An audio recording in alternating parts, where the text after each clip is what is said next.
Welcome to my YouTube channel. അപ്പോൾ ഇതെന്താണെന്ന് മനസ്സിലായോ? ഇത് റോസ്മേരി വാട്ടറാണ്.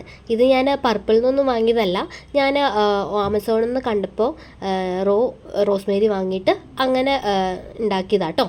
അപ്പോൾ ഇന്ന് എനിക്ക് നല്ല പനിയായിരുന്നു. അപ്പോൾ ചേട്ടായി രാവിലെ തന്നെ ചായ അവലൊക്കെ ഉണ്ടാക്കി തന്ന കേട്ടോ. അത് ഞാൻ നൈസായിട്ടിരുന്ന് കഴിച്ചു. അപ്പോൾ നല്ല പനിയായതുകൊണ്ട് 10-11 മണിയായി ഞാൻ എഴുന്നേക്കാൻ കേട്ടോ. അപ്പോൾ ഞാൻ ചേട്ടായോട് പറഞ്ഞു, എനിക്ക് ഇച്ചിരി ചിക്കൻ തിന്നാൻ തോന്നുന്നു, എന്താണെന്ന് അറിയത്തില്ല, ചേട്ടായി ഒന്ന് പോയി ചിക്കൻ വാങ്ങിച്ചുകൊണ്ട് വാന്ന് പറഞ്ഞു കേട്ടോ. അപ്പോൾ അങ്ങനെ പോയി ചേട്ടായി ചിക്കനൊക്കെ വാങ്ങിച്ചുകൊണ്ട് വന്നു. കൂടെ കുഞ്ഞനും കുട്ടനും പോയി കേട്ടോ.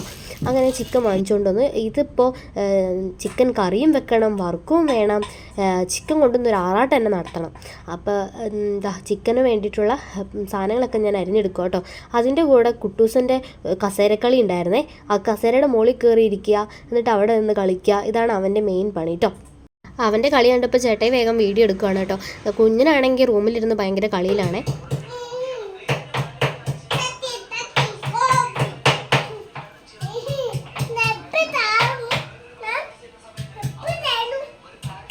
ഫ്രിഡ്ജ് നോക്കിയപ്പോൾ അതിനകത്ത് കുറച്ച് ചീര ഇരിപ്പുണ്ടായി. വെറുതെ ചുമ്മാ കേടുവരുത്തി കളയണ്ടല്ലോ എന്ന് വിചാരിച്ച് ഞാൻ വേഗം എടുത്തത് തോരൻ വെക്കാനും നോക്കി. അപ്പോൾ ഞങ്ങൾ വെളുത്തുള്ളിയൊക്കെ ചീരയുടെ കൂടെ ഇടുമ്പോൾ കുറച്ചധികം ചതച്ചിടും കേട്ടോ. പിന്നെ ചീര അത്യാവശ്യം തണ്ടൊന്നും ഉണ്ടായില്ല, ഫുള്ള് മൂത്തതായിരുന്നതുകൊണ്ട് ഇലകൾ മാത്രമേ ഞാൻ എടുത്തിട്ടുള്ളൂ കേട്ടോ. അപ്പോൾ കൂടെ ചേട്ടൻ എന്നെ ഹെൽപ്പ് ചെയ്യാൻ വേണ്ടി കുറച്ച് തേങ്ങ ചിരണ്ടി തരാമെന്ന് പറഞ്ഞു. എനിക്ക് മേലനങ്ങനൊന്നും പറ്റുണ്ടായില്ല, മേലൊക്കെ നല്ല വേദനയായിരുന്നു കേട്ടോ. അപ്പോൾ ചേട്ടായി കുറച്ച് തേങ്ങയൊക്കെ ചിരണ്ടി തരുവാണേ. ചേട്ടായി എങ്ങനെ എനിക്ക് വയ്യെങ്കിൽ ഹെൽപ്പൊക്കെ ചെയ്യും, എൻ്റെ കൂടെ ഇരുന്നോളും. അപ്പോൾ ഇന്നലെ സൺഡേ ആയിട്ട് ചേട്ടായി എനിക്ക് വയ്യാത്തതുകൊണ്ട് പുറത്തൊന്നും പോയില്ല. അങ്ങനെ ചീര ഞാൻ ഏകദേശം റെഡിയാക്കി അങ്ങനെ തേങ്ങ ഇടുകയാണ്. തേങ്ങ ചേട്ടായി ഒത്തിരി ചിരണ്ടിയുകൊണ്ട് അത് മുഴുവൻ ഇട്ടു. അതുകൊണ്ട് എന്ത് പറ്റിയെന്നറിയോ, ഫുള്ള് മധുരമായിപ്പോയി തോരൻ കേട്ടോ. എരിവും തോന്നിയില്ല, ഫുള്ള് മധുരമായിപ്പോയി. പിന്നെ എങ്ങനെയോ എന്തെങ്കിലും ആവട്ടെ എന്ന് വിചാരിച്ച് ഞാൻ അത് ഇളക്കി പിടിച്ച് തോരൻ ഉണ്ടാക്കി കേട്ടോ. അപ്പോൾ നമുക്ക് ചിക്കൻ വറക്കാനുണ്ടായിരുന്നേ. അപ്പോൾ ചിക്കനുള്ള മസാലയൊക്കെ ഞങ്ങൾ വെച്ച് ചിക്കൻ ഞങ്ങളുടെ കറിവേപ്പില കേട്ടോ, അത് പറയാൻ വിട്ടുപോയി. ഇത് ഞങ്ങൾ നട്ട് നനച്ച കറിവേപ്പിലാണ് കേട്ടോ. അപ്പോൾ ഞാൻ എണ്ണ ചൂടായ അതിനകത്തേക്ക് കറിവേപ്പില ഇട്ടു. എന്നിട്ട് അതിനകത്തേക്ക് ചിക്കൻ ഇങ്ങനെ കണ്ടോ 3/4 മണിക്കൂർ ഫ്രിഡ്ജിനകത്തൊക്കെ വെച്ചിട്ട് നന്നായിട്ട് ആക്കിയെടുത്ത ചിക്കനാണേ. അത് നന്നായിട്ട് കഷ്ണങ്ങൾ മാത്രമേ ഉള്ളൂ കേട്ടോ, എല്ലൊന്നുമില്ല. എനിക്കിത് കറി വെക്കുന്നതിനേക്കാളും വറുക്കുന്ന കേട്ടോ ഇഷ്ടം. അത് പിള്ളേർക്കും അങ്ങനെ തന്നെ കേട്ടോ. കറിയോട് വലിയ താല്പര്യമൊന്നുമില്ല, എന്നാൽ വറുത്തതിനോട് ഭയങ്കര താല്പര്യമാണ്. അത് നല്ല ടേസ്റ്റ് അല്ലേ, അതുകൊണ്ടാട്ടോ.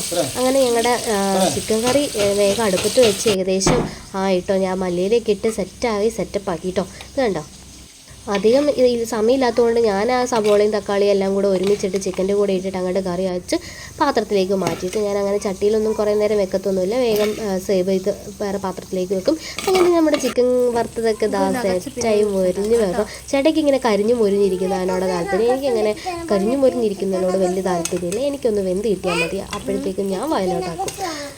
എനിക്ക് മാത്രം തിന്നേണ്ടതല്ലാത്തത് കൊണ്ട് ഞാൻ അത്യാവശ്യം മുറിച്ചെടുക്കും കേട്ടോ. അങ്ങനെ ഞങ്ങൾ അതിൻ്റെ ഇടയിൽ കുട്ടൂസം കണ്ടോ, ചിക്കൻ കൊത്തിയും പാത്രം എടുത്തുകൊണ്ട് ആദ്യം നിന്ന് എടുത്തിട്ട് അവിടെ തന്നെ കൊണ്ടുപോയി വെക്കുന്ന കേട്ടോ കാണുന്നത്. അങ്ങനെ ഞങ്ങൾ ഞായറാഴ്ച ആയതുകൊണ്ട് എല്ലാവരും കൂടെ ഒരുമിച്ചിരുന്ന് തിന്നും. ഞങ്ങൾക്ക് ഞായറാഴ്ച എന്ന് പറയുമ്പോൾ ഭയങ്കര ഹാപ്പി ഡേ ആട്ടോ. എല്ലാവരും കൂടെ ഒരുമിച്ചിരുന്ന് ഭക്ഷണം കഴിക്കുമ്പോൾ അതിൽ കിട്ടുന്ന സന്തോഷം വേറെ ഒന്നുമില്ലല്ലോ. അപ്പോൾ ഞങ്ങൾ എല്ലാവർക്കും വിളമ്പി കൊടുത്ത് ചേട്ടായി ദിവാങ്കോ കസേരയിലിരുന്ന് കഴിക്കുന്ന കേട്ടോ. ഞാനും കുഞ്ഞും കുട്ടുമൊക്കെ നിലത്തിരുന്നു.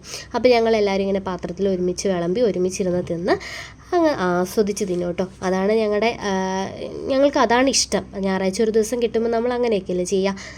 ഇങ്ങനെ ഇരുന്ന് ഒരുമിച്ചിരുന്ന് ഭക്ഷണം കഴിക്കാറുണ്ടോ, അത് നിലത്തിരുന്ന് ഭക്ഷണം കഴിക്കാറുണ്ടോ, ഒന്ന് കമൻറ്റ് ചെയ്യണം കേട്ടോ. ഇതായിരുന്നു ഞങ്ങളുടെ സൺഡേ ആയിട്ട് നല്ല ഹാപ്പി സൺഡേ ആയിരുന്നു. ഇത് നമ്മൾ പുറത്തു പോയാൽ കിട്ടൂലല്ലോ ഇങ്ങനെയൊന്നും. ഇന്നത്തെ വീഡിയോ അങ്ങനെ വൈകിട്ട്